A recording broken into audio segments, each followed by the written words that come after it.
Peux-tu imaginer passer de la pauvreté extrême à une vie de succès, simplement en suivant Dieu? Aujourd'hui, je vais te raconter l'histoire incroyable de Samuel, un homme qui a connu la misère, la prison et le désespoir, mais qui, grâce à Dieu, est devenu un multimillionnaire et un bienfaiteur de milliers de personnes. Si tu crois que Dieu peut élever quelqu'un du néant, mets un like et reste jusqu'à la fin. Cette histoire va te choquer. Abonne-toi sur la parole de Dieu pour plus de témoignages inspirants. Samuel est né dans une pauvreté extrême. Son père était alcoolique et violent et sa mère était gravement malade.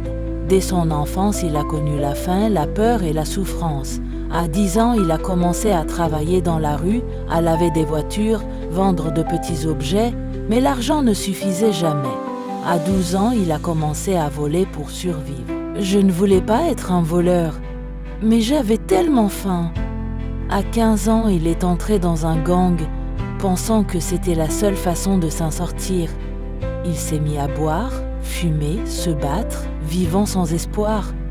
Il pensait que Dieu n'existait pas, ou alors qu'il l'avait abandonné, mais il ne savait pas que Dieu avait un plan pour lui. À 19 ans, tout bascule. Lors d'un règlement de compte avec un autre gang, Samuel a gravement blessé quelqu'un. Il a été arrêté et condamné à 5 ans de prison. En prison, il a découvert la vraie souffrance. Battu, humilié, trahi par ceux qui l'appelaient amis. Il a pensé au suicide. Il croyait que sa vie était finie. Mais un jour, il a trouvé une Bible dans sa cellule. Il a commencé à la lire sans trop comprendre, mais un verset a attiré son attention. Jérémie 29, 11. « Car je connais les projets que j'ai formés sur vous, dit l'Éternel, projets de paix et non de malheur, afin de vous donner un avenir et de l'espérance. » C'était comme si Dieu lui parlait directement.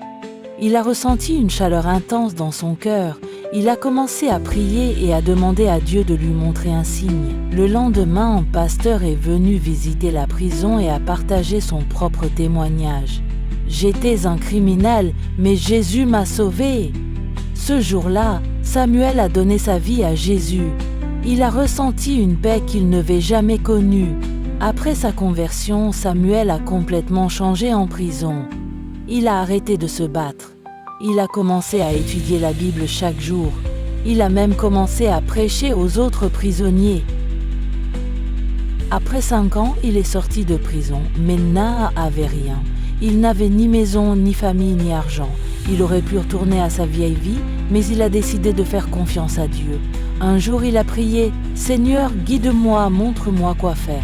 Le lendemain, il a rencontré un homme qui lui a offert un petit travail dans une église. Il a accepté et c'est là que sa vie a vraiment changé. Comment Dieu l'a rendu riche à force de travail et de prière, Samuel a commencé à prospérer. Il a appris à gérer l'argent avec sagesse. Il a économisé chaque centime qu'il gagnait. Il a commencé un petit commerce de vêtements qu'il a développé petit à petit. Grâce à sa foi et à sa discipline, son entreprise a prospéré. En quelques années, il a ouvert plusieurs magasins. Ensuite, il a investi dans l'immobilier et a acheté plusieurs immeubles. Aujourd'hui, Samuel possède plusieurs entreprises, des centaines d'employés et est devenu multimillionnaire. Après être devenu riche, Samuel n'a pas oublié d'où il venait. Il a commencé à aider les sans-abri, les prisonniers et les jeunes en difficulté. Il a construit plusieurs orphelinats et écoles chrétiennes.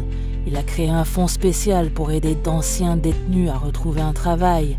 Il finance des missions chrétiennes en Afrique, en Asie et en Amérique du Sud. Son plus grand projet, il a construit une énorme église pouvant accueillir des milliers de personnes. Il prêche souvent son témoignage, inspirant des milliers de gens à croire en Dieu. Beaucoup d'anciens criminels ont été sauvés grâce à son histoire. Des familles entières ont retrouvé la foi grâce à son témoignage. Matthieu 6, 33 « Cherchez premièrement le royaume et la justice de Dieu, et toutes ces choses vous seront données en plus. » Samuel est la preuve que si tu cherches d'abord Dieu, il prendra soin de tout le reste. Et le dernier messe, Dieu peut le faire pour toi aussi. Ne doute jamais de la puissance de Dieu. Peu importe d'où tu viens, Dieu peut te lever au sommet. 3. Si Dieu t'élève, utilise ta bénédiction pour aider les autres. Toi aussi, Dieu a un plan pour toi. Ne perds pas espoir.